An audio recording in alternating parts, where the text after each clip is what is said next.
Daryl Yap, nag-react ba sa Sheminet video ni Rian Ramos? Kamakailan lamang, muling nag-ingay sa social media ang kontrobersyal na direktor at writer na si Daryl Yap matapos mag-post ng isang cryptic na mensahe sa kanyang Facebook page na agad nagdulot ng sari-saring reaksyon mula sa mga netizens. Ang nasabing post ay may kinalaman sa isang blind item na nagpapahiwatig ng isang seryosong issue, ang umano'y pagpapalaglag ng isang kilalang personalidad sa Singapore. Ang eksaktong pahayag ni Direk Daryl ay, kapag artista ka tapos nagpalaglag ka sa Singapore, bawal magpaka-cool. Agad na umani ng atensyon ang post na ito mula sa mga netizens na kanya-kanyang hula at pagtatag ng mga pangalan ng mga posibleng tinutukoy ni Direk Daryl. Ang karamihan sa mga nagkomento ay tila may iisang pinatutungkulan, ang kapuso actress na si Rian Ramos. Isang pangalan na matagal nang nauugnay sa isang kontrobersyal na issue noong nakaraang dekada na may kinalaman sa parehong usapin.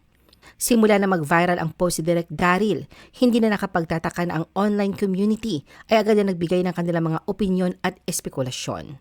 Sa dami ng mga pangalan na lumabas, si Rian ang isa sa mga pangunahing pangalan na itinag sa post ni Direk Daryl. Hindi na bago kay Rian ang mga ganitong klaseng issue, lalo na't noong nakaraan ay naging laman siya ng balita dahil sa isyung may kinalaman sa kanyang dating nobyo na si DJ Mo Twister.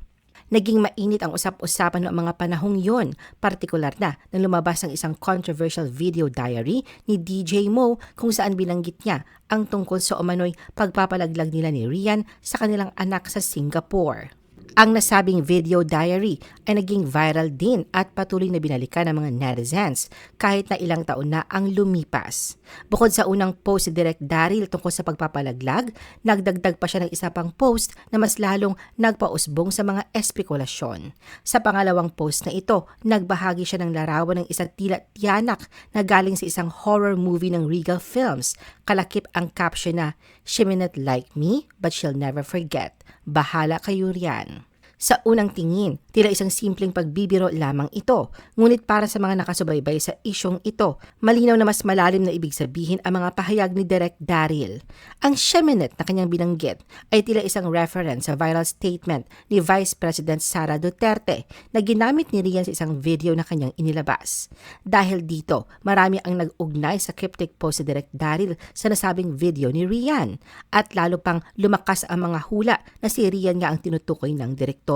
Sa dami ng mga komento sa post ni Direk Daryl, hindi may kakailan na may mga netizens na nagsabi na dapat ay gawing pelikula ng direktor ang nasabing issue.